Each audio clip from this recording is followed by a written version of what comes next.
he asked his wife and his children, teenagers' children, let's go together. This is, I got commission from God through our dear true mother. And all family, they moved to Bangkok.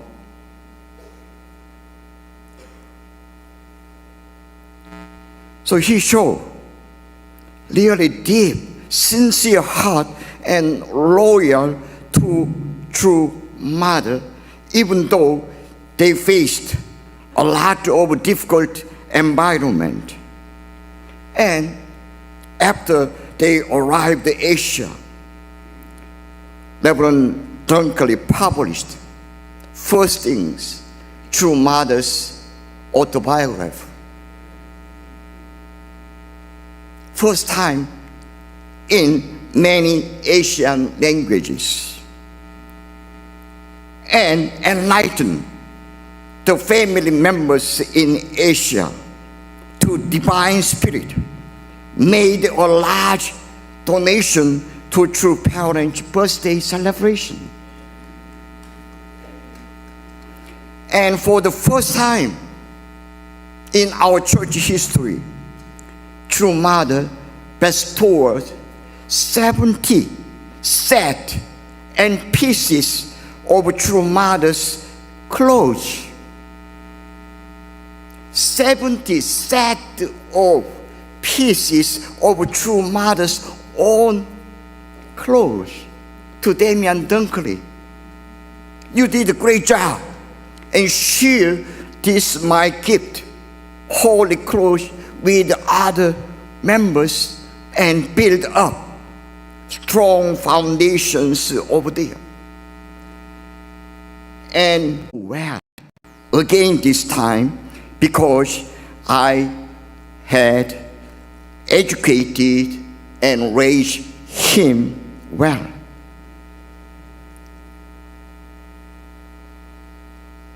And he took office today with great expectations.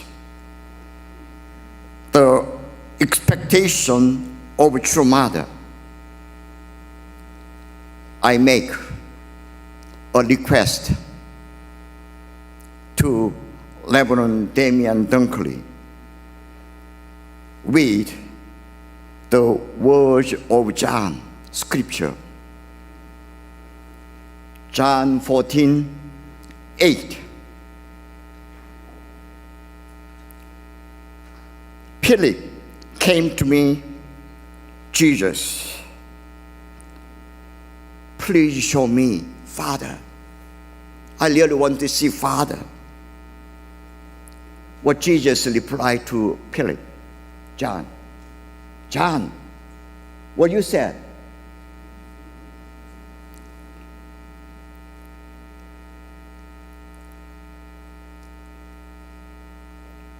John 14:8. Jesus answered, don't you know who has seen me has seen the Father? Dear Damian Dunkley, all brothers and sisters here, all pastors here, include myself. We really want to see you as a true mother, only begotten daughter, true parents, and heavenly parents.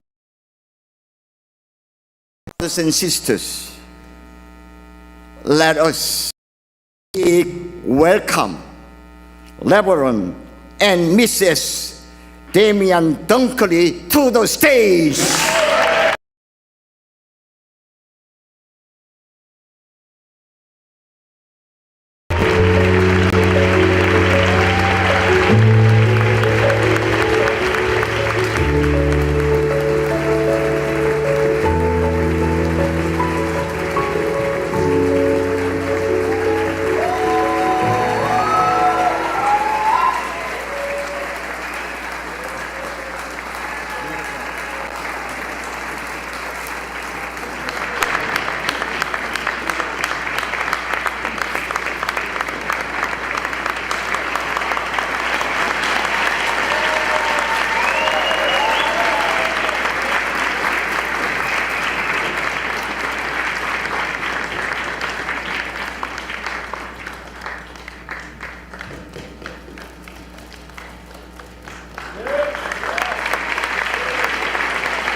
Thank you so much. Please be seated. This is the main part of the event, so.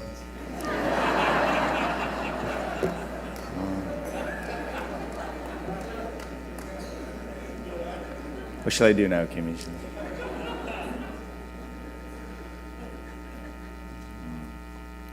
We are an incredible family, and it is time to grow. And so we will become a witnessing church. This is a mother's blessing to us.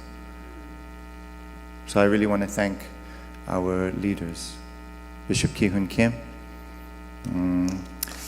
You know, you mentioned mother said this word, mother raised me, but really I feel my journey with you has really taught me so many things. If I didn't have my experience with you, I wouldn't know what to do in Asia. So thank you so much, Bishop Ki-Hun Kim. Thank you.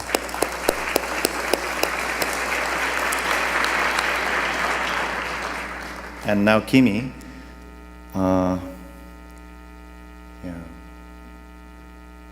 actually now Kimi and I know each other very well. We work together a lot. And I was really looking forward to working with you in the previous structure. And so you're most precious because blessed children, our blessed children, is our most precious fruit of our true parents. And I reported to True Mother, I can't think of anything more valuable than happy, healthy, public-minded, blessed children.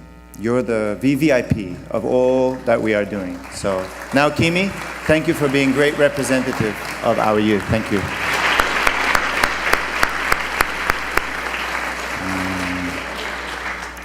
And then Dr. Yong, when you came to America, I wrote you a letter.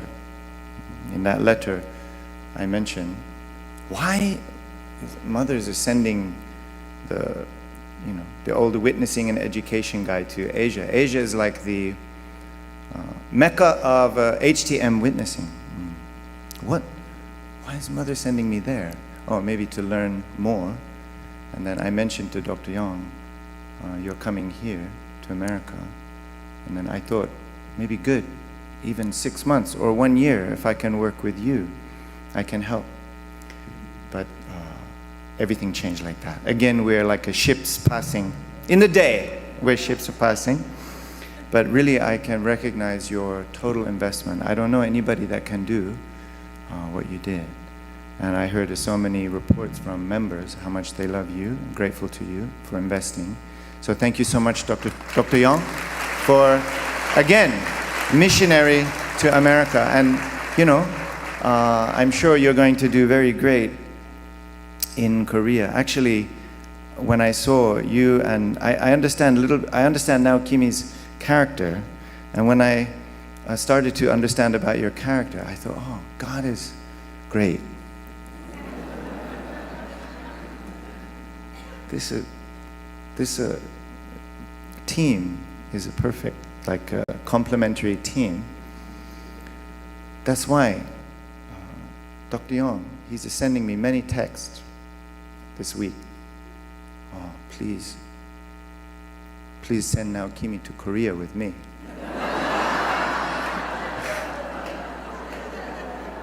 You want to see? Or maybe your wife's watching, I shouldn't say.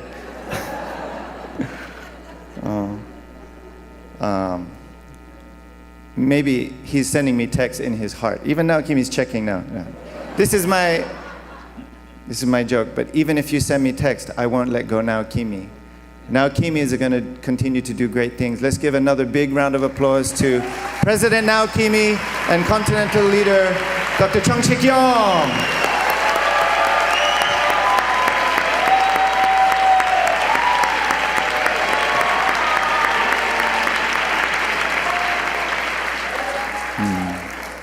But anyway, please study Korean now, Kimi. Also, Dr. Yang, I have so many elder brothers from Korea. Also, Dr. Yang, I don't know, everybody knows. Dr. Yang also raised me. And this time in the movement was a very intense time, and Father and Mother were coming to Las Vegas almost like a monthly basis. And I saw Dr. Yang working so hard. I don't know if you remember the first time we met. Do you remember? Not Las Vegas. Italia. Roma. Yes. You'll be happy to hear, Daniela. So, remember when we had to fight the Vatican for Maria Melingo? Yeah. I was one of the bodyguards. Where's Zachary? Zachary, where are you, bro? Zachary Oliver. Reverend, oh, here, this guy. He taught me how to be bodyguard. So, we're in the hotel every morning or night. We're up late, up early, and he's taking me to the gym and he's saying, look, you can't be a bodyguard unless you're strong. Be strong. I could tell nobody knows what they're doing, but still, our heart is surely a strong bodyguard. And we work together. I have video footage of me getting kicked out of the church by the Swiss guards. Yeah, I was fighting with them for the sake of protecting Maria Song. But that time was, I came to your room, and in your bedroom in the hotel, that was the first time we met. I don't know, I was bringing you some power adapter or something, but actually in Las Vegas, you helped me so much. Always I listened to you, and I remember our drive to Lake Mead, and I could share with you many things. And then, what was Dr. Yang's final direction to me? He said, Damien, I think you should go to Fulham Theological Seminary. I can see, it's true. You can be good mega church pastor in the future. Do you remember? Yeah, he gave me that kind of, actually a lot of guidance he gave me, and then prepared me to work with Dr. Ki-Hun Kim. So really, round of applause to Dr. Chang Shik Yang. God bless you, thank you so much. Yeah. You're gonna do great things. He's already told me some of his secret plans to unite North and South Korea. I'm privileged, and I'm with you, my brother. Thank you so much. So, finally, President Song. So, you know, how many months, actually years, I'm praying, Mother, please, if you can appoint one International Family Federation president, I can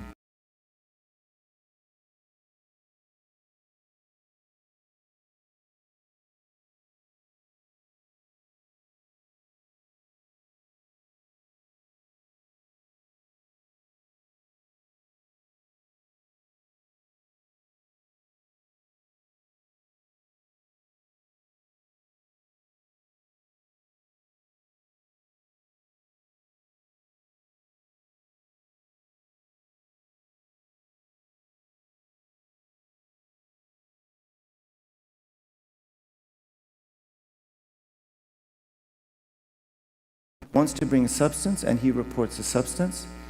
And then I was praying, who is Mother going to choose? I don't know, anybody. And then Mother appointed him, and then Mother appointed me, and then Mother invited us to Busan just last week. And she said, Damien Dunkley, please go in President Song's car. Very nice car. And then in the back, next to me, he's on my right, I'm on the left. And for 6 hours, for the first time in 3 years, I had a family-fed boss who's listening to me. For 6 hours, he had to listen to, 3 years of reports and heart and frustration. So really, Mother picked an amazing brother for our new International Family Federation President, Dr. Song. You know, you're all very great, but who's greater than you? More important than you is your beloved wives. Let's give a big round.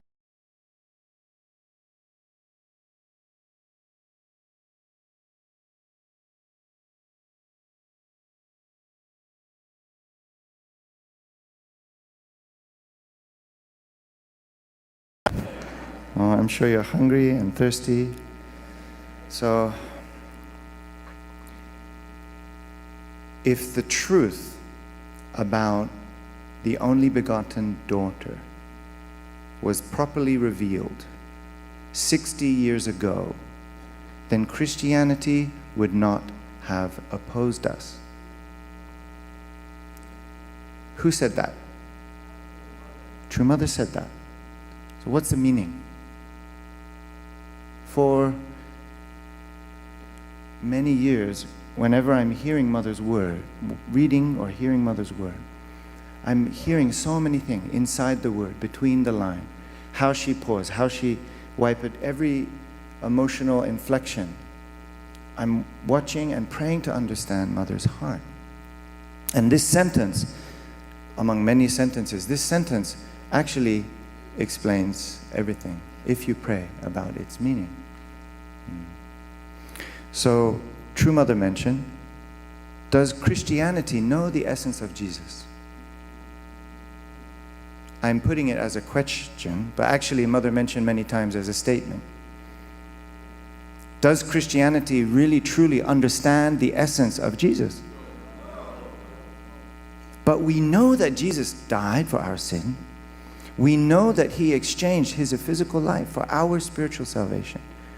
We know this. We know his sacrifice, and we claim it, and we boast about it. It is this a great offering that Jesus made. But do we understand his essence? What's the meaning of that?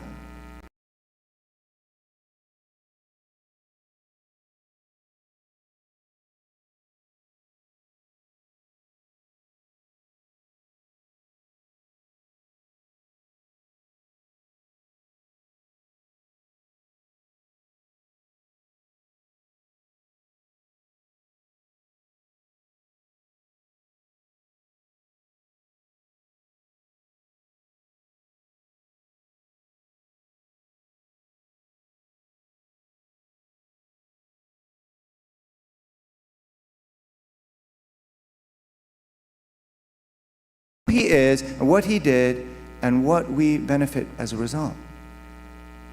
But still there's something deeper. But how about us?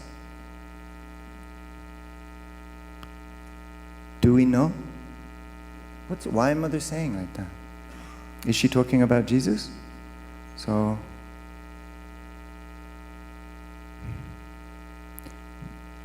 do we know True Mother's essence?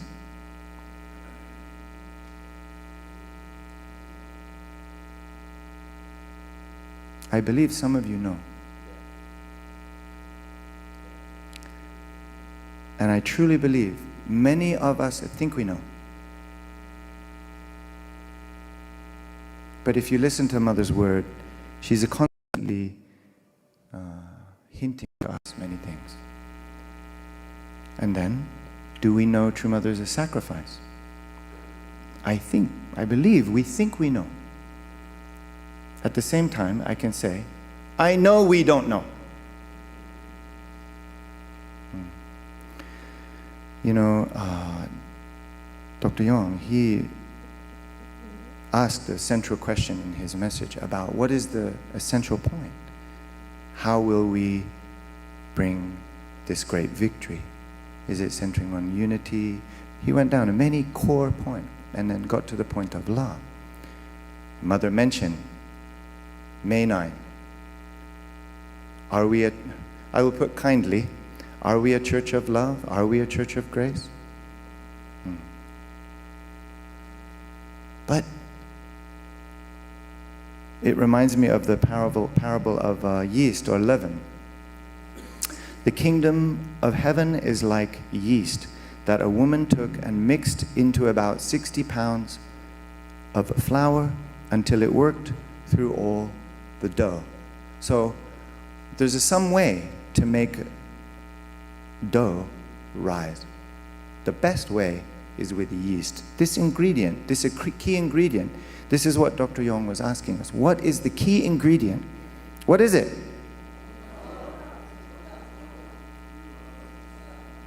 So do you have true love?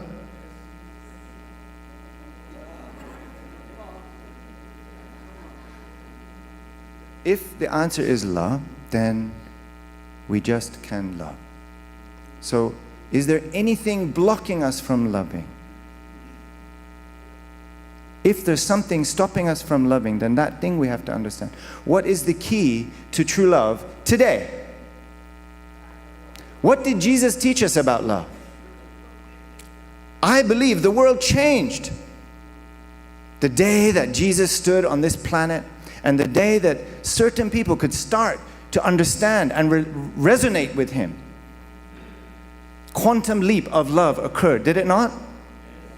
We are spoiled in the world we live in. But if we go back 3,000 years, do you think you can find similar kind of atmosphere that we have today? That's thanks to Jesus. Doesn't matter you're even Christian or not Christian or even atheists benefit from Jesus' love. Isn't this true? Yes.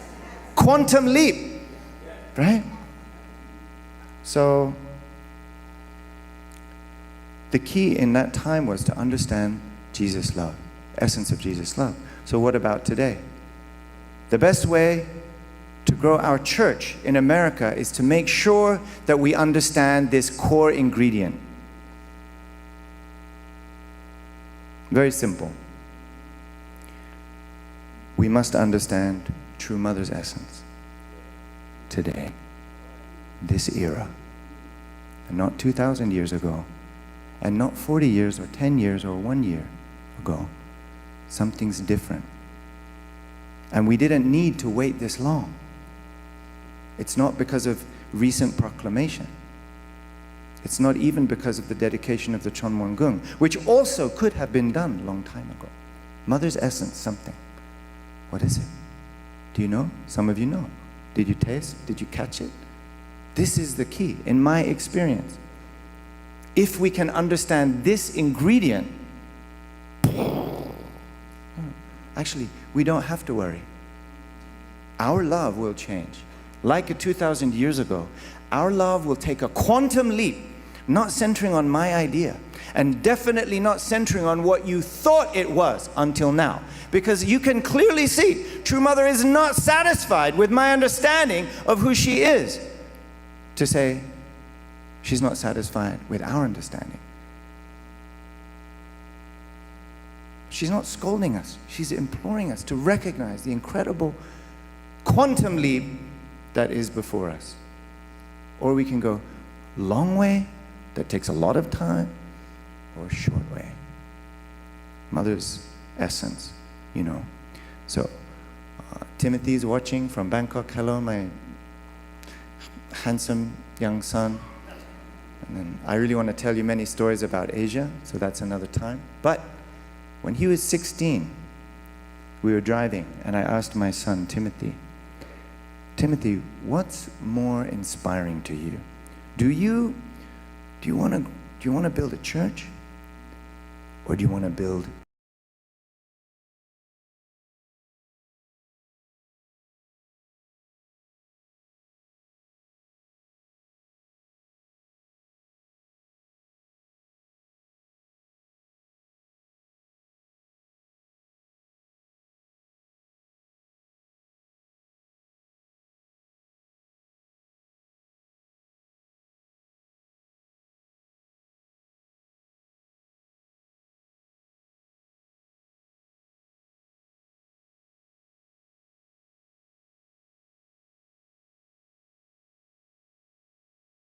dishes last night?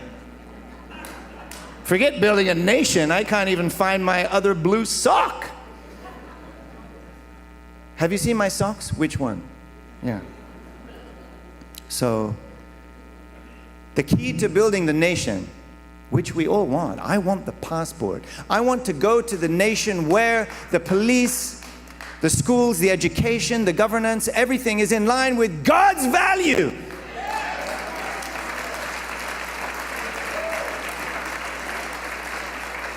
In that nation, you don't need to bring the groceries home. And where's the holy salt so I can... Everything's already holy salted. Blessed through the earth from which it is born. How about that nation? But in order to build a nation, we have to build a church. This is our mission today. So for all of you who think, including Timothy, it's not cool to build a church, guess what? It is cool. It's going to be cool because we're building the church in order to build the nation. Aju? Is that fair enough? Even now, Kimi thinks that's reasonable. That's good. So, True Mother wants us to grow our church for the sake of national restoration. And True Mother said that we can only do this by uniting with her 100%. Does that mean what? Does that mean like doing what she's telling us to do? More than that, right, Dr. Jenkins? To become a one with Mother is not to unite with Mother, or to unite with my understanding of Mother, or to unite with what I will accept as my understanding of, what she's asking me to do. Not just to come to America in some position.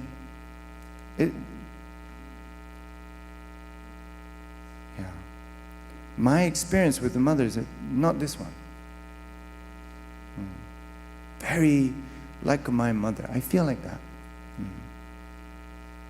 And then just this last week, spending time in Korea, I felt how much she loves America. How much she loves you. So, unite with Mother. She's guiding us to move on with the 2-1 system that you heard. So Family Federation and UPF and all providential organizations. She's structurally changing. But internally behind this, what is she saying? She's saying lead with spirit and truth. Spirit and truth. Truth you can explain. Truth you can understand. Truth can inspire you. Truth you can study and learn and repeat and translate. But spirit can only be experienced. Is that right? You can talk about it as if you're doing it. Oh yeah, we're going to lead with spirit and truth. It's on the banner. We're doing it. No, it's not something you can explain. Right? Isn't that right? Only experience. So I repented to True Mother. And we had a lunch meeting. And I said, already 10 years ago, after Father passed, you proclaimed we will go back to the spirit of the early church. Spirit and truth. Spirit and truth. She said 10 years ago. Yeah. Oh yeah, spirit and truth. We got it. Yeah, back to early church. But it's not that. It's not something you can just say and... Right? So I repented, even until now. And then finally Mother established, strengthening of the Chonshim-won. So it's not something you can understand. It's something you have to experience and physically be there and allow yourself to be carried to a place spiritually where God will tell us exactly what we need to do. That's what we're supposed to do. So she's guiding us to lead with spirit and truth. How do we do this? Just like 8 days ago. So Mother told me. I think I walked into the room and there's already a few leaders there, and then Mother looked over to me and she said, Damien, so already, as of yesterday, you're no longer responsible for Asia. I'm going to send you to America. And then she didn't explain what. She has many other things, and then she made a conclusion. And then at the end she said, go to the Chonshim-won and pray for guidance. All of us, she said, go to pray for guidance. Heaven will tell you what to do. You don't need true parents to tell you every detail what to do. Heaven will guide you. This is what she's talking about through the Spirit. So I did that, and I asked, very quickly, I can see something very simple. And then the first word that came to me was rebirth. So we heard many times, revive, relaunch, rebirth. Put it on a banner, make a workshop, right? The energy. But it's very clear, not like that. Not in the sense of a church rebirth, not in the sense of New Testament or completed Testament age, but Chon Il-guk era.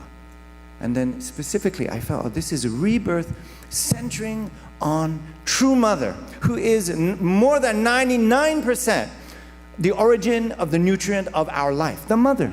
It's not the father that gives birth, it's the mother. And so our rebirth must be that one. I want to hear the testimony from the leaders and the members about this one, not just the reports or the plans or the strategy. I want to know, what happened in your dream? What did you understand? Is your spirit reborn? Are you alive? Centering on True Mother in the Chon Il-guk era age. This is a real thing. This is the first thing. And then the second thing is like the first. Mother said, Heaven said in the Chonshim-won, how to do this is centering on the Chonshim-won. Very clear. So centering on the Chonchimwon in America, we will decide and we will lead and we will capture the spirit, and then everything else will come from that. Everything that we decide and we do and every victory that we achieve, yeah, we have to work hard. But it will be Heavenly Parents' victory, heaven's victory, True Parents' victory, centering on the grace of the Spirit that we receive through our Jeongsong in the Chonchimwon. This is clear. And we will experience rebirth this way. This is all that I would say at this point. What's our strategy? Simple. So, I think many of us have great ideas. Hands up if you've got some good idea about how we can. Oh, you're so, yeah. Bob. Okay. All right. We got 4 brothers. Confident 5. Good. 6. You got good ideas. So I have to report to you, right now I am not even listening to my own ideas. I can see them. There's one here. I've got 3 over here. They're like coming like this, and I'm like this. No, I'm not going to even listen to you until we go this week to Las Vegas to pray in the Chonchimwon together with our leaders.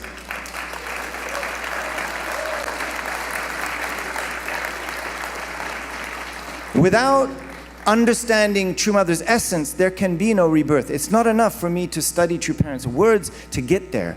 I have to be driven there by heaven. It's not something I can do. But collaborating with heaven, I will be drawn there to understanding Mother's essence. This is my experience. It gives us a new life. Everything becomes clear. So, we are an incredible family. It's time to grow. In order to grow, we must be reborn, centering on True Mother, and capture True Mother's essence. This is it. There's no other way. Brothers and sisters, pay attention. This is not a new chapter. I can testify. This is not a new chapter. This is a new book, a new era, a new history. And you will be shocked. You will be amazed at what heaven has to reveal to you. So together as one, let us totally hold on to True Mother's guidance. And I'm looking forward to meeting with you, eating with you, praying together with you, and listening to what heaven is revealing through you in the Chonchimwon in Las Vegas. Okay? This is my message to you today. Yeah. Many more things I will share later, but now Kimi's giving me the time. So with that, I really want to thank you. Yeah, thank you. I feel like a stranger. Can you believe that, coming back to America? 1 week, I'm crying. And Mother sent this, like, I said armada, but I shouldn't say armada. It's like dream team. So I'm, Dr. Yang, Dr. Song, so busy. Even before their inauguration, sending this team. And Mr. Kim, sending this team. I said, Mother, do you worry that if I go to America without bodyguards, the members are going to kill me? I think they're my friends. It's my home. Is it my home? Yes.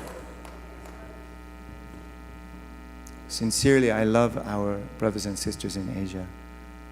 And then I know I fight with Timothy many times. Timothy, how can you worry about this thing or that thing? Don't you understand that's a first world problem? Look at what we're dealing with here in Asia. Look at the reality of what the members are going through. How can you, worry about this, that, and the other? And, my son's so smart. He said, well, yeah, but Dad, first world problems are still problems. But the reality is actually our problems here is nothing. So I know if Mother tried to appoint me 3 years ago, if some of you complain to me, oh, this is too much or this too much, yeah, maybe I have to listen to you. But if anyone wishes to bring such a first world problem to me, I know exactly where to send you for 1 week. Yeah, you'll come back reborn. I promise you. So it's better, maybe be careful if you want to complain to me. One time in the Chonoguk leaders meeting, Bishop Kim, I asked many of the national leaders, like from Africa, from other countries, What do you need from America? I'm thinking maybe they're going to say, oh, please, some laptop, some money. You know, I was shocked. Nobody said that. All of them said the same thing, as if they rehearsed this. And I realized, no, they're all thinking this deeply for many years, maybe praying about it, wondering when America is going to actually do it. You know what they said? They said, please, we don't need your money. We don't need your... of course, if we send money and laptops, it's helpful. Please, America, rise up. Show the world what true parents fruit in America and rise up. If America moves even 1 inch for our whole continent, it's like 1 mile. America, rise up. Please have confidence. True Parents invested everything in you. Please don't doubt yourself. Please be humble. Please be pure. Don't get too distracted with your first world problems. They don't have the luxury to fight about the things that we're fighting about in this divided territory today. They don't have the luxury. So, Mother's essence, we will be reborn and we will raise True Parents' kingdom, God's kingdom, by building the strongest, most loving, most blossoming church, thanks to our true parents, here in America, together, with all of our brothers and sisters as one family. Aju? That's what we're going to do together. Okay. That's my introduction. Yeah, I will end here, but that's my introduction. I just have some final announcement. So, Mother really blessed you. So,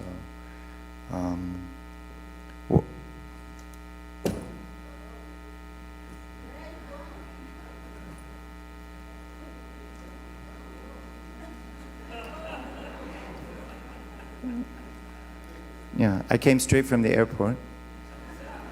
So this is a nice bag. It's a good brand. It's Tumi. And then I really like this bag. And then I wanted to, check this bag. Well, anyway, when I came from Korea, Yumiko said, don't put this bag underneath the plane. Put all of your personal things underneath the plane. You can lose that, but don't lose this. Take this with you on the plane. Oh, why? Look at this bag, Shizuka. Can you see? It says H, so dark, right? Cameraman. It says HJM. Hakja Mun.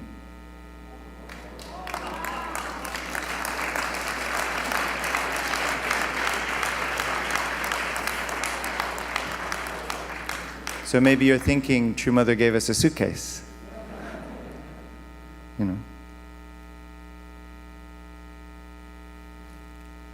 Even has a True Mother's number and address in the tag. You want? So, open it. Can I open it, honey? So, there's a story behind this bag. So, we met with Mother several times. And then one time, after the May 18th meeting, she called Dr. Song, Dr. Yang, and Damien, please come up to Cheonjeonggung immediately. Right? And then she gave us more instruction. What's our job? What's our mission? And then at the end, she said, Damien, I have something to give you. And then I came over to Mother. And then Yonanem wheeled it around next to Mother. And then on top of this bag has my wife's name. And then Mother said, inside this bag is 12 of my clothes. This is a holy garment inside here. 12 of my clothes. This is for your wife.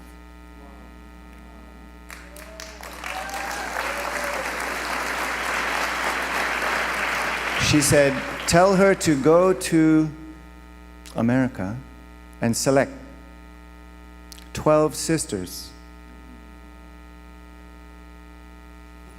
Maybe you feel jealous, right? There you go. 12 sisters.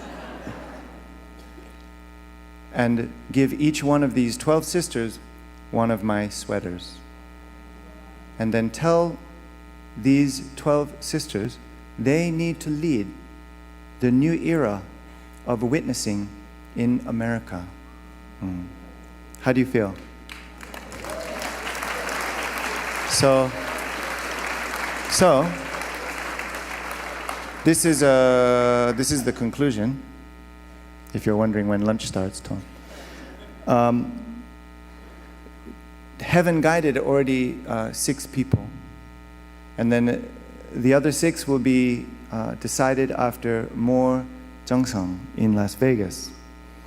But in order to share some brief word and give the first 6 holy item of True Mother, let us welcome up my beloved wife, who is the craziest woman in the room for following me around all over the world. I'm so grateful to you, honey. Please come up. Let's welcome Yumiko Dunkley.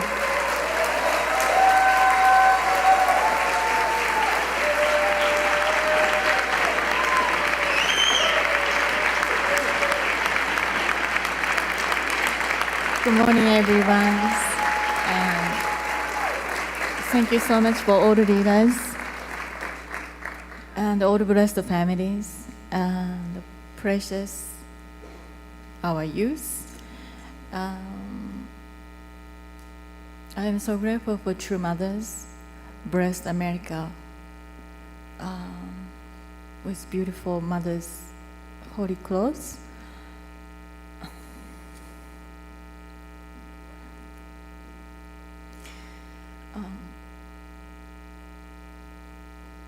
Sorry. I want to share one thing. When I was 10 years old, I started to understand Jesus. At the same time, I realized Jesus was already, he died on the cross. And I can't meet him, I can't attend him, I can't serve him. So I cried so much as 10 years old that I can't serve the Messiah. And it's difficult to describe how much I felt sad. But the pain I felt was when I was 10 years old, my parents divorced. But more than that, I felt pain when my parents divorced. That much I felt pain.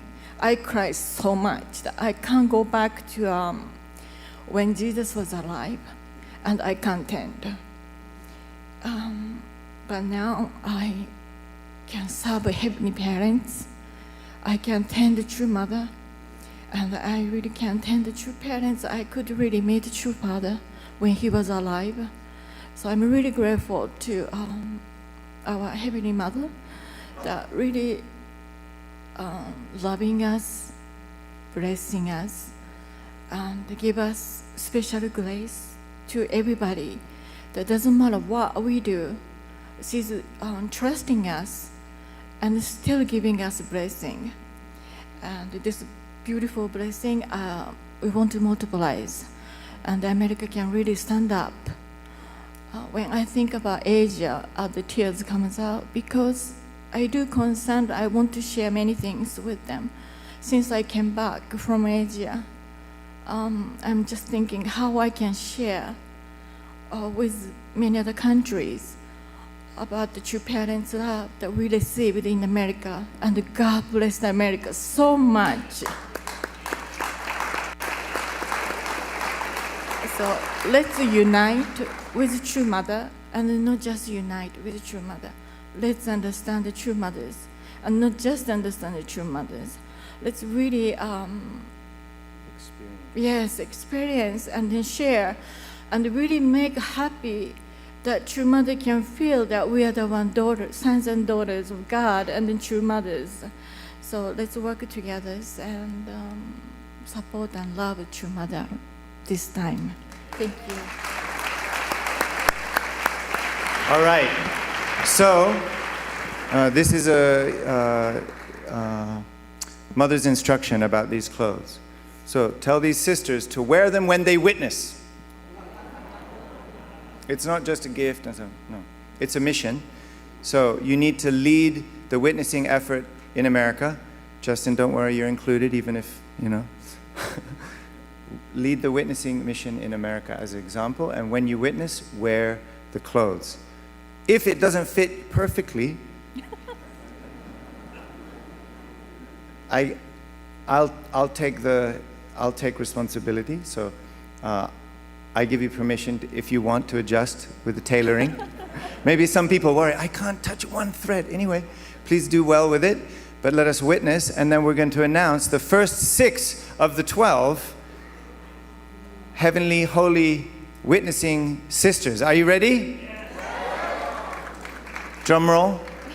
Okay, so please come up one by one, and then Yumiko will give to you. You can take a photo. So first is Kayleigh Moffett.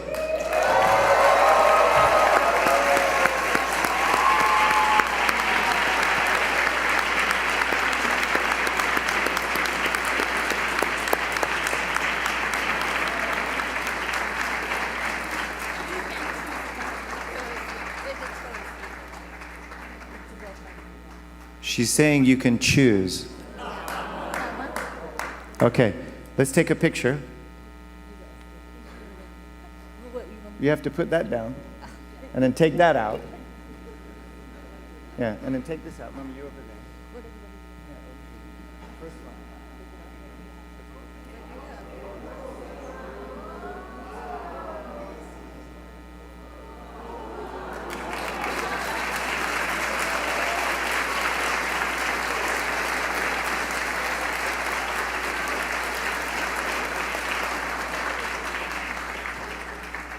All right. Thank you, Kayleigh Moffett. Oh my gosh. I wonder what she's feeling. Maybe like now I have to. Who's next? This one is actually a brother, because he really loves girls' clothes. Tom does not approve. Actually, he's here to receive on behalf of his wife, who is Takayo Holmes. The Reverend Joshua Holmes, please come up to the stage.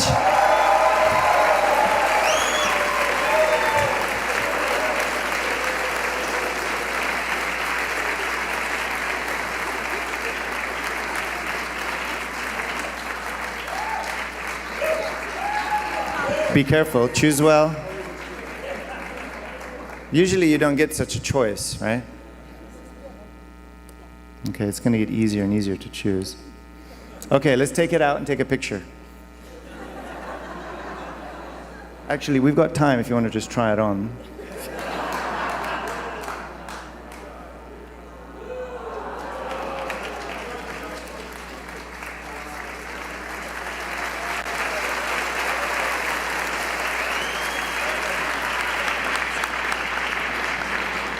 So we can meet again in LA if you like. Yeah, think about it. Mothers are loving you so much. So she will see all of the photos. Okay, next. Who's next? This sister actually invested a lot, and tearfully and sincerely. Mrs. Nancy Jupp. Nancy Jupp. Where's Nancy?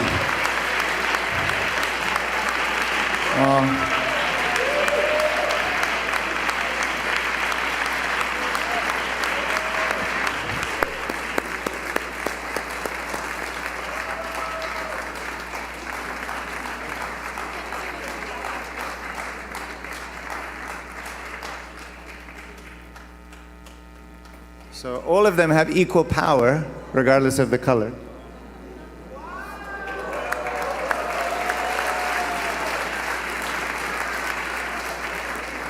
Nancy wants to put it on.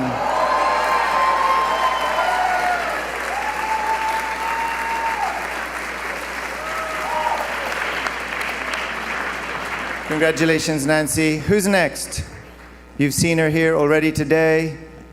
Miss Diane Huck. Diane Huck. Newly appointed pastor, right?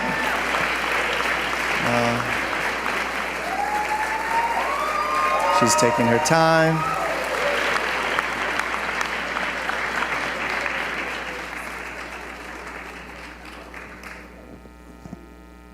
Who could be next? 2 more people. So I will, the next one is actually not here, but somehow heaven guided to choose this sister immediately. Oh, we didn't take a picture.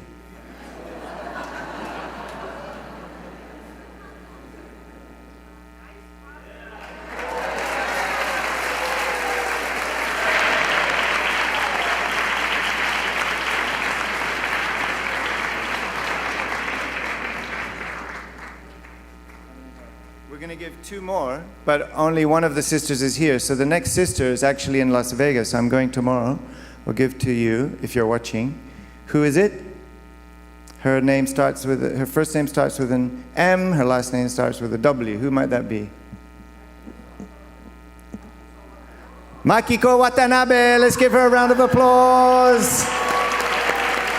So Mama, please choose one for her. Now, I believe if America does well, there's one more.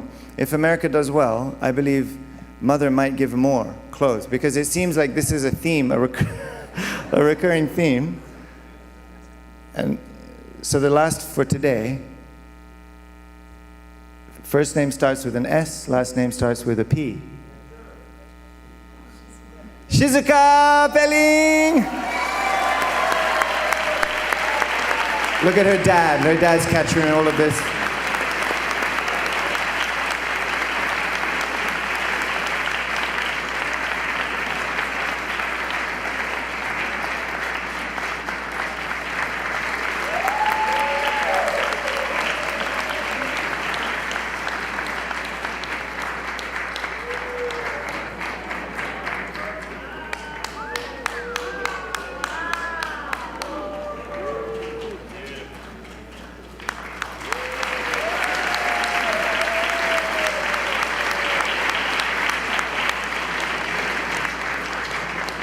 Okay, guys, we'll end it here. Thank you, True Mother, for loving America. America's going to great places. Let's build a church, restore the nation. True Mother's essence. See you in Las Vegas.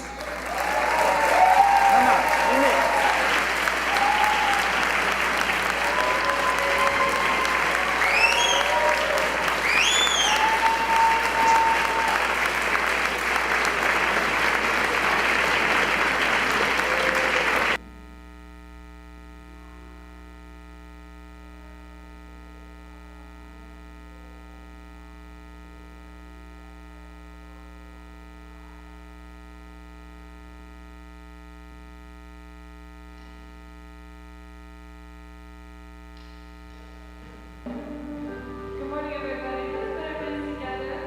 I want to praise God today.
most beloved heavenly parents, true parents, Jesus, thank you so much for gathering us here on this amazing Sunday morning where we could welcome in our new regional and national president, as well as honor the work of our previous regional and national presidents who worked so hard to bring us to closer in heart with you, heavenly parents, and helped us and loved us and worked with us. And we pray that going forward that we can offer even more and feel more of your love and support our true parents. So we pray for all of our members here that we can feel and be inspired today. And I put this in all of our names. Aju.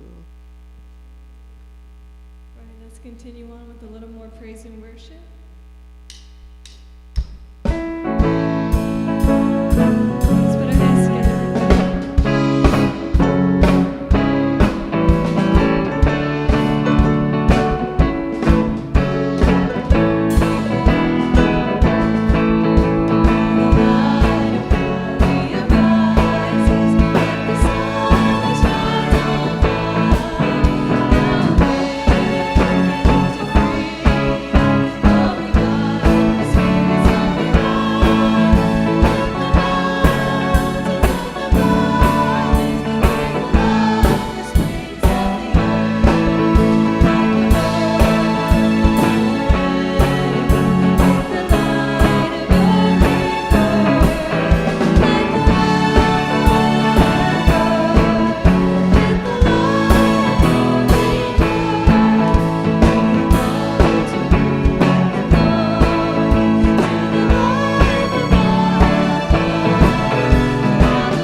Thank you, LA Family Band. Thank you, brothers and sisters. At this time, you may all have a seat. At this time, I would like to welcome up our assistant pastor today to share a message with all of us. Please give a warm welcome to Kengo Kawa.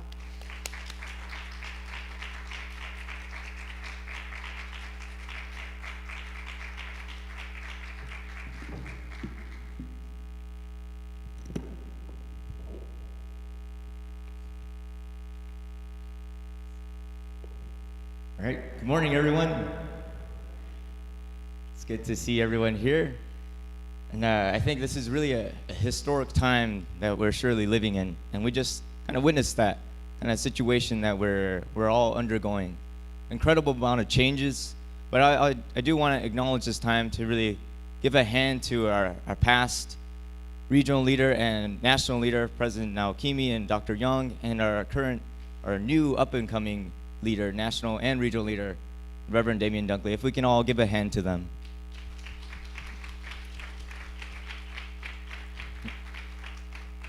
And of course, I was also surprised to see those the clothes that True Mother gave to the women, the women witnessing warriors. I don't know if there's a title, but I was really just surprised to see our own pastor, Pastor Joshua, represent Pastor Tekayo to be one of the witnessing warriors here in Los Angeles. So if we can give a hand to that too.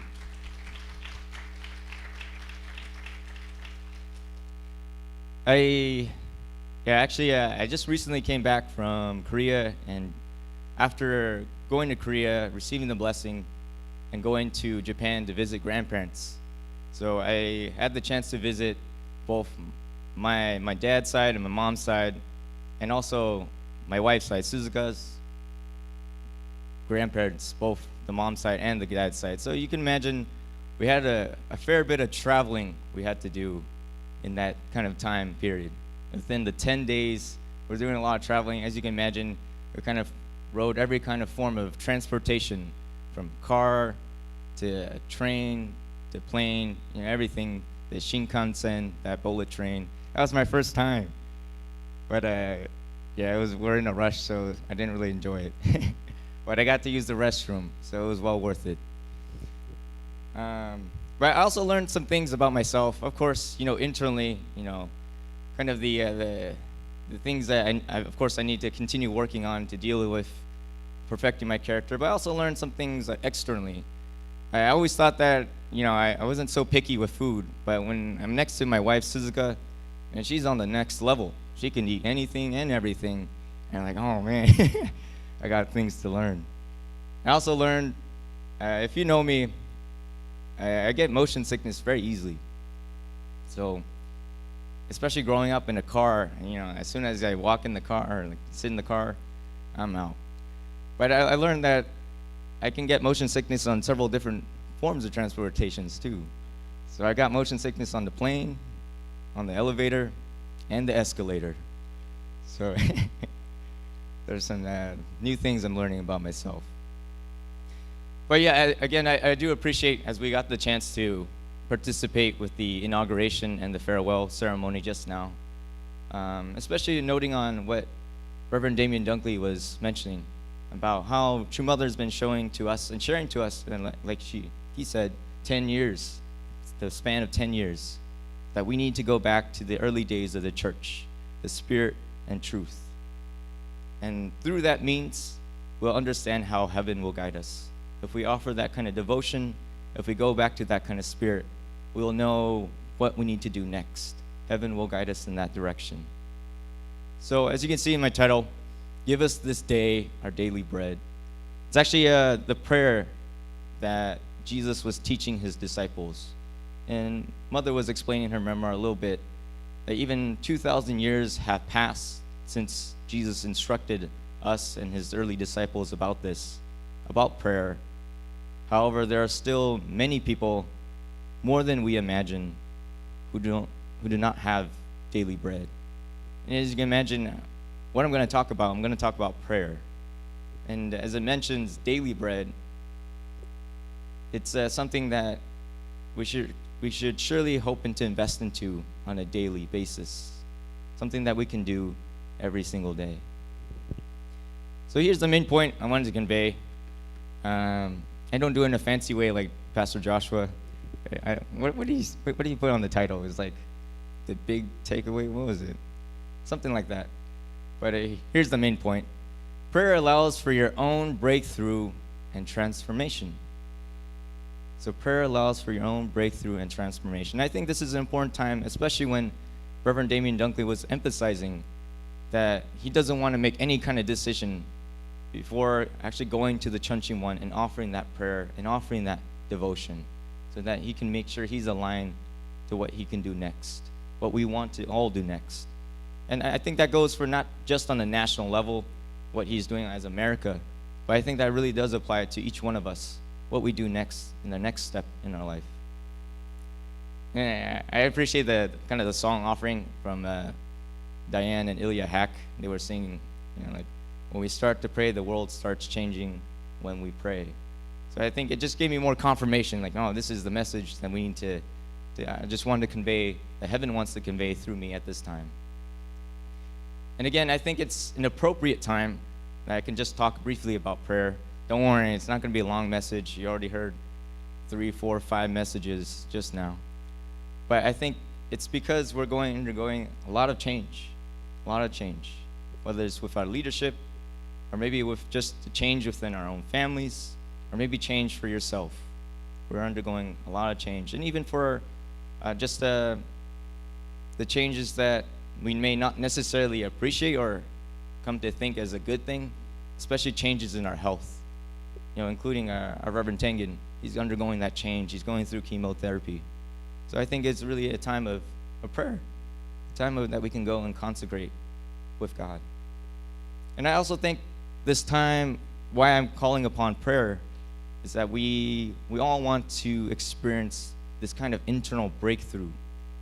A breakthrough, I think that, of course, we can all appreciate on the national level if we want to achieve that national restoration, but also if we want to have that internal breakthrough for your own life of faith, for your own relationship with God.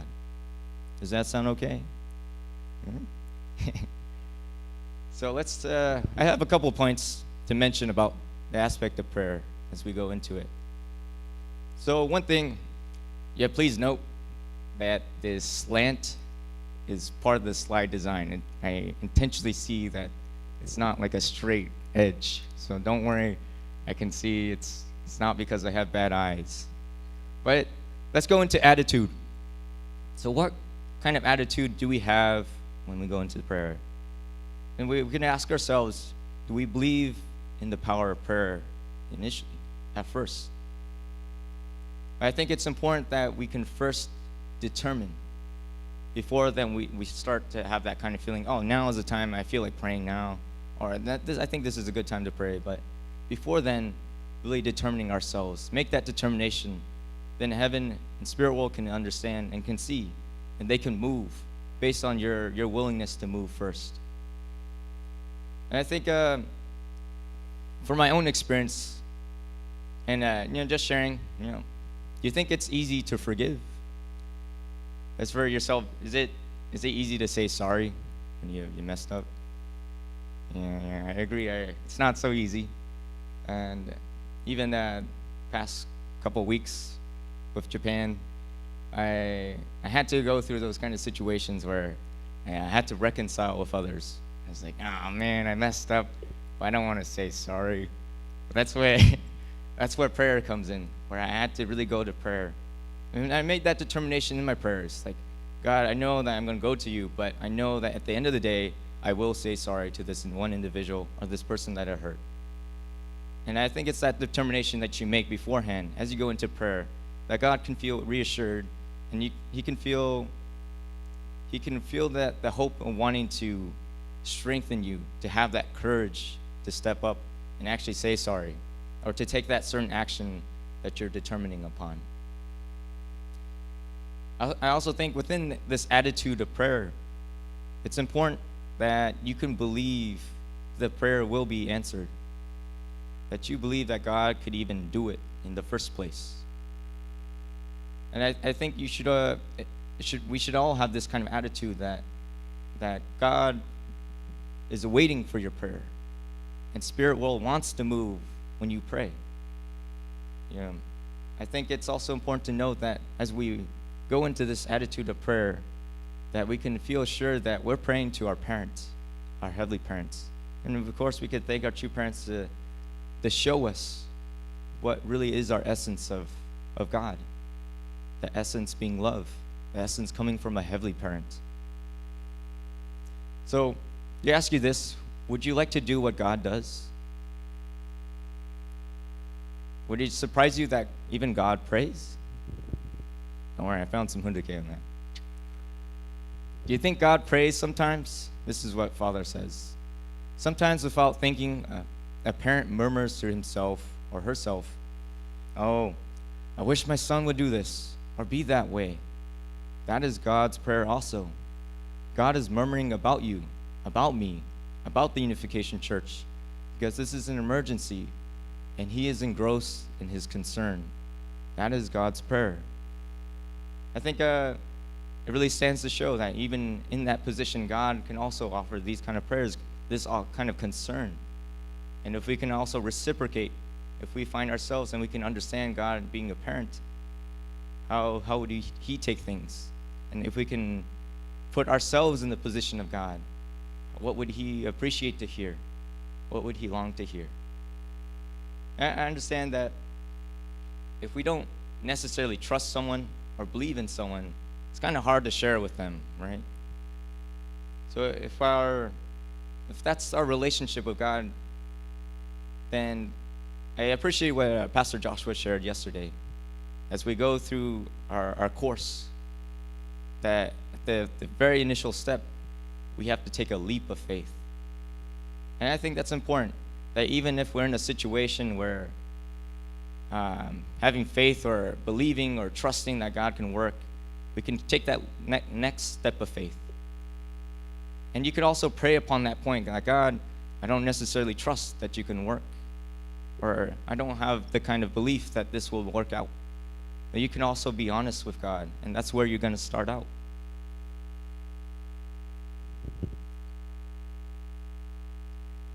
The most important thing in prayer is the attitude of the person who is praying. The most essential thing is your commitment to go toward this destiny without reservation.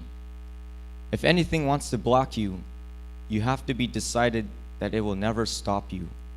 Unless you have that commitment first, God will not waste his time trying to help you. He has always been deceived in history. So what God needs to see is proof of what you are and how strong your commitment is. And this also reminds me of what Pastor Joshua was sharing with the message that Hyojanim shared as well. Is one of his last messages. And he was asking, what are you committed to? Where is your commitment? So you may tell God you're totally committed, but he'll shake his head and think, I have to wait 3 more years and see. If God sees that something isn't quite right in you, he'll wait before sending down his help. God needs to be sure. God is foolish if he gives his help freely, but at the end of several years, the person is all in pieces. If I were God, I would also wait and see. Suppose you were God, what would you do? You may tell God, you see, I am living as a Mooney, and I will die as one. Then God will notice and look more closely. But no matter how firmly you pray, without this basic commitment, nothing will happen, and you'll be wasting your time. A decisive attitude is the key. So again, going back to this attitude as we go into prayer, what will it take to make that kind of commitment? Well, also, what will it take to break your commitment? What are you willing to endure? So again, when we go into prayer, what is our basic attitude? Is it one with gratefulness, or is it one that just wants to take? One that is unsure, or that one is determined? And with what attitude or heart are we maintaining in prayer? And what attitude do you have after you finish your prayer? So the second point, I want to talk about consistency. When we pray hard to God and we ask him very hard, sometimes we feel God does not hear anything at all that you are praying for. Sometimes you feel that he has deserted you. But even in that situation, you must keep your faith in God. That is one test, but God is always protecting you behind the scenes. And this also reminds me of the situation from the Bible. This is one part I really appreciate from the Bible. It's talking about these 3 Hebrew men, and they're taken into captivity at this moment, and they're under a king that wants them to worship himself rather than worshiping their God that they know, the Hebrew God. But these 3 men, they're adamant in their faith. They're like, no. We only know the one God, and we're going to stick with that one God. We're not going to bow down to you as a human being. And, the situation is that the king gives them an ultimatum. He gives them the choice. If you don't bow down to me, I'm going to throw you in the fiery furnace. You're going to burn. But these three men, what moves me is, of course, their faith, but that kind of strong faith where we're still going to believe what we believe. But even if God doesn't save us, we're still going to believe. I think that really moves my heart. It says from Daniel 3:16 to 18, Shadrach, Meshach, and Abednego answered and said to the king, O Nebuchadnezzar, we have no need to answer you in this matter. If this be so, our God whom we serve is able to deliver us from the burning fiery furnace, and he will deliver us out of your hand, O king.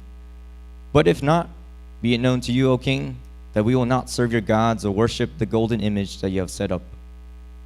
So again, that's just really incredible faith to me, and to kind of witness that and understand that you're still willing to believe even if things don't go your way, if expectations go differently. And you still believe in God, even though it seems like God deserted you or doesn't see your situation. Are you still willing to believe? Can you still be consistent with the prayers that you offer? And I think we do often find ourselves, especially when we make New Year's resolutions. How many still have theirs? Oh, well, we got one. Is that a victory? I think we're most unhappy when it's because it's not that we didn't know what to do in keeping these commitments, but it's because we couldn't continue them. That's what makes us unhappy. Because we made these resolutions because we know where we want to be, but at the end, we couldn't keep them. And I think for a large part of us, we make all these kind of goals, maybe for our life of faith, maybe where we want to be in a relationship with God, with our true parents, with each other. We make all these big resolutions, and we want to be in this certain position, like this oneness, like what Reverend Damien was talking about, this oneness with our true mother. But I think oftentimes, again, we're unhappy because we couldn't follow through, because it's difficult to remain on the course, to remain consistent. And I was looking at a little bit on the stats. It's hard to say the full words, the statistics. It's hard to say, but I'll say stats. I was looking at some stats on prayer, and from the Pew Research Center, they were asking some surveys. They were asking, now, how often does American adults pray? And they found that it's fewer than half of the U.S. adults, so about 45% pray on a daily basis. And that's a drop when they were saying that actually 58% were saying that they were praying in 2007.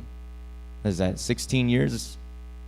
Now we see this kind of drop, gradually declining, because maybe it's hard to remain on that course. It's hard to remain consistent. It's hard to continue believing when it doesn't seem like it's working. But even then, can we have that kind of faith? Can we remain consistent in our prayers? I found this interesting picture from Bruce Lee. Maybe it's kind of hard to see, but Bruce Lee, as you know, is an incredible martial artist and movie actor and all the above. But I kind of changed it up a little bit. Normally it said you should be practicing right now, or should you be practicing right now? Because he's a man of discipline, as you know. But I put, should you be praying right now? And it's also hard for me to see, so I'm going to pull it up on my phone. But I think on your left-hand side, it says, are you the student? If you say yes, go pray. But if you say no, then he said, find the most difficult prayer and practice that. Another choice. Is there someone better than you? Yes, then keep praying. But if there isn't, then find someone better than you and keep praying. And if you're in this situation that you just finished praying, you go to bed, you wake up, then you keep praying. What if you're praying right now? That's good. Don't stop. So I appreciate the lessons that we can learn here about being consistent. So the third point is about transformation. So as we remain the course, we have the attitude that we keep consistent in our prayers. What kind of transformation will we experience? So I think as we are learning the lifestyle of connecting our mind with God, we're really becoming like little gods. As Joshua said, Pastor Joshua said, little g, don't worry, little gods. So we're learning to connect our emotion, our intellect and will with God's emotion, intellect, and will. So it really does start with prayer. We pray to understand God's perspective. What do I mean by that? We could start praying, what does God feel about this person, about this situation I'm in? What does God feel about all this leadership changes and this restructuring? How would God think about this challenge I'm going through or this obstacle I'm facing at this moment? What would God do right now? So these are kind of the points that we can consider as we go into prayer. That this is the level of intimacy that we can create, and we could start to see from God's perspective, oh, this was what God would do.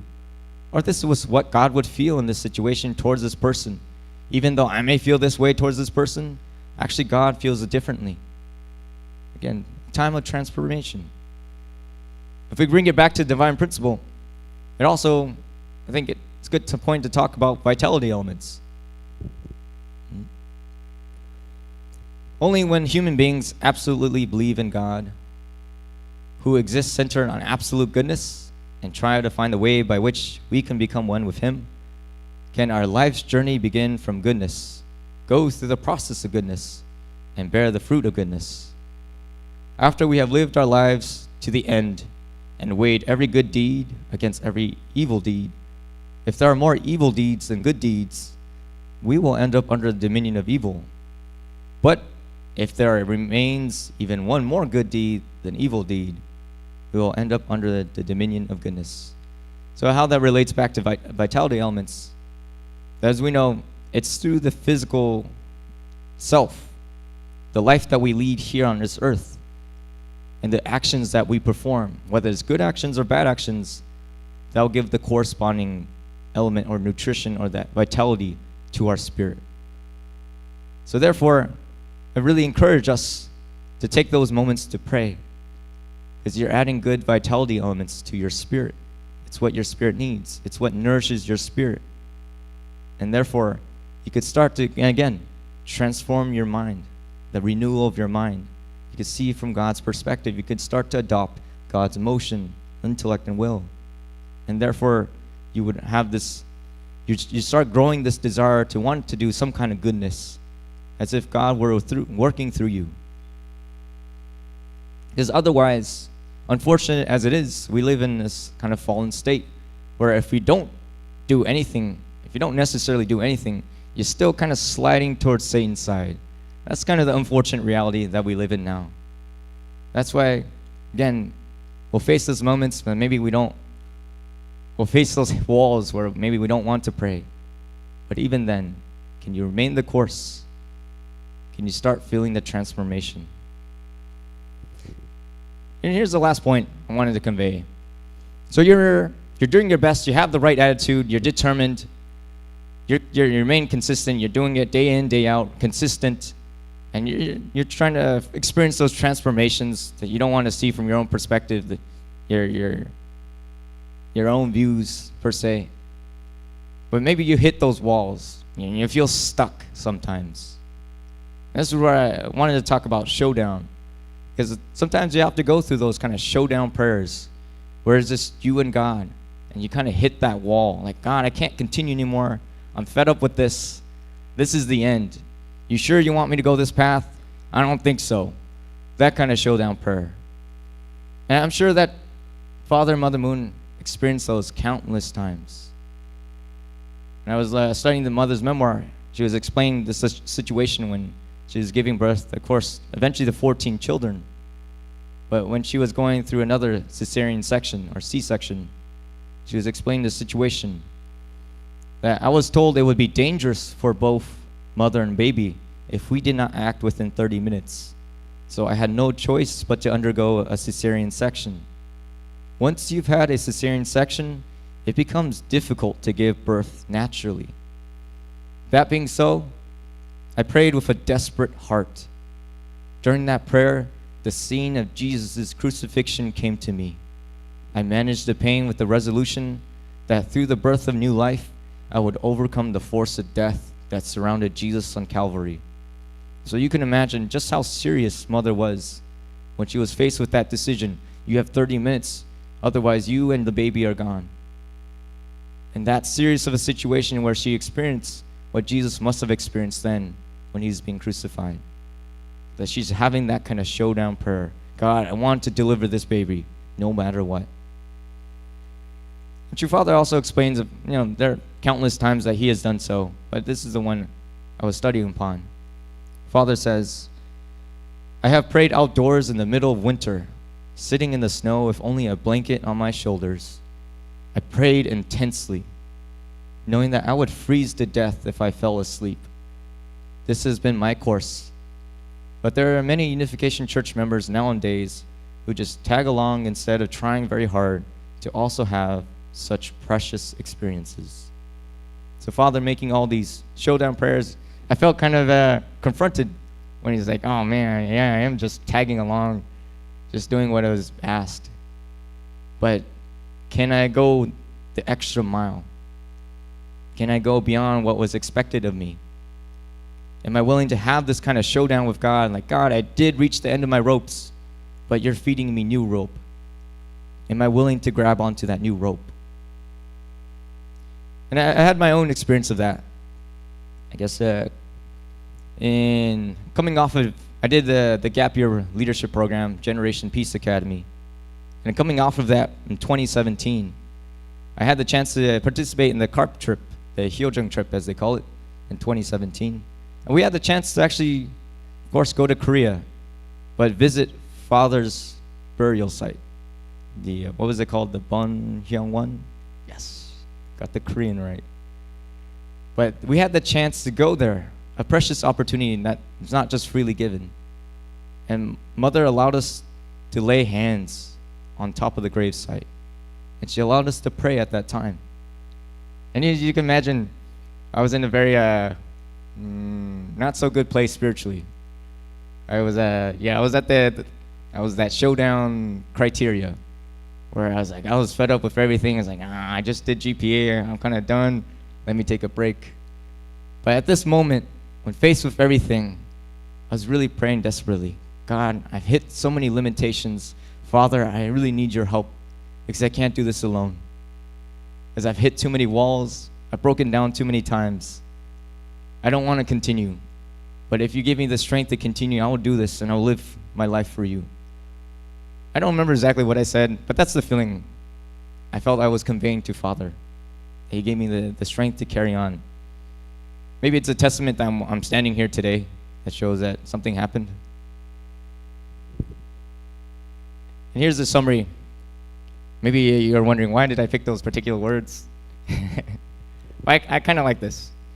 But again, as you maintain that determined attitude, you're staying on the course, you're consistent, you do it day in, day out, and you're starting to experience those transformations of your mind, connecting to God's mind, emotion, intellect, and will, seeing from God's perspective, and you hit those walls, you have those showdown prayers.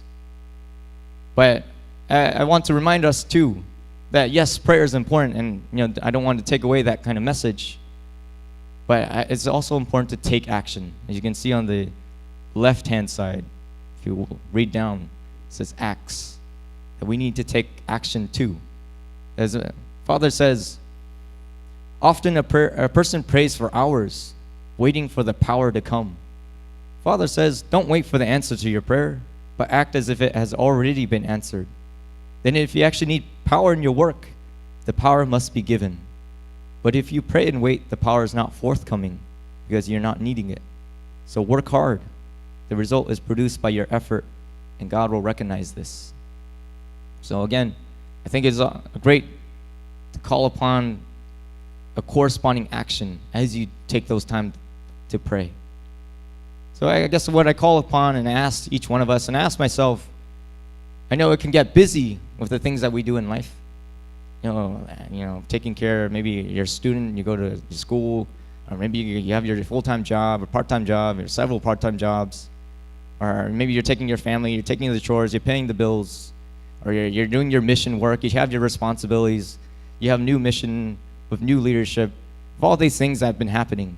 I know it can get busy, and it can be easy to neglect prayer at those times. But that's why I really call upon us to really set prayer appointments. I don't know about you, but for me, I take appointments, I try to take them very seriously. If someone says, be here at this time, I'll do my best, at least try to be 5 minutes early, 10 minutes. And I think if we have that kind of seriousness with appointments, think of it as your prayer appointment with God. So you can also think about, God, where do you want to commit to being, that location, that time that you want to pray? And I think that takes creativity. It's something that you can craft. When is the best time I like to pray? Or where is the best place I like to pray? Or I like to pray when it's busy, when noise is all around me. Or I like to pray when it's really quiet. There's no sound at all. So, I guess all in all, just to wrap up here, again, that main point as I was conveying, the prayer allows for your own breakthrough and transformation. So if you want to experience that substantial breakthrough in your life, it has to start with prayer. And I think we can adopt that same attitude that Reverend Damien Dunkley has. Before I make any kind of decision, I need to go to the Chuncheon one to pray. Maybe you don't have a local Chuncheon one. We'll get that situated, but you can create your own. You can create your own space. So thank you very much. That's the message for today. So if you can all please join me in prayer. Our dear Heavenly Parents, our true parents, Jesus, God, good morning. It is a glorious morning that we come here together, and we just witnessed something very historical. These changes that have been happening with our farewell to Dr. Young, and our deep appreciation to President Naokimi, and our welcoming of Reverend Damien Dunkley. Of course, of their families, their wives, every parent. We're grateful for what's been happening around us, but also just individually, God, taking that time to assess what we're going through, what we're faced with, where we want to be, where we are now, where we have been. So we're grateful, God, that you've been pulling us along. And sometimes, God, it does feel like, are you there? Is my prayers working? But I pray, Parent, that's especially the times where we want to deepen our faith, deepen our roots, plant our feet, because we want to turn to you in those times too, God. So thank you for entrusting us with even a responsibility to pray, an opportunity to pray, God. We just seek for you as the things that we go through. I pray for my brothers and sisters here, and of course I pray for our pastor, Pastor Joshua Holmes, who's over there in New York, for his safe travels as well. So I thank you for this time and opportunity. I offer and report this in our true parents' name, in Jesus' name. Amen. Adieu.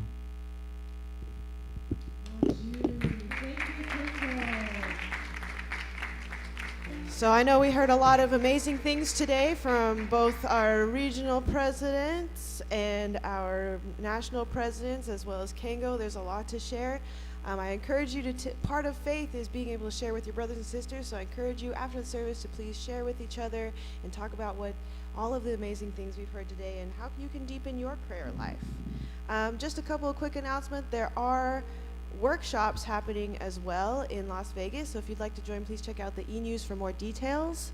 Here's some of the details here. Japanese is this week, English is next week, so you can still sign up and still join, so check out the Chuncheon workshops. Any other news is coming out on our e-news, please check your emails, sign up for that, and you'll stay connected with all the amazing things that are happening. So with that, please welcome back up the band for our final closing song. Please rise. Let's give God some praise, everybody.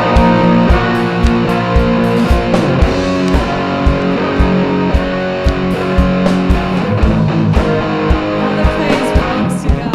Every praise, every worship,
week. Have a great day, everybody.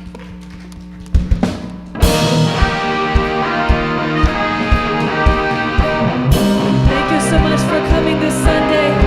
Hope you have a wonderful week. And remember to keep God in your life and to praise Him and to pray. Every praise is to our God. Every word of worship with one accord. Every praise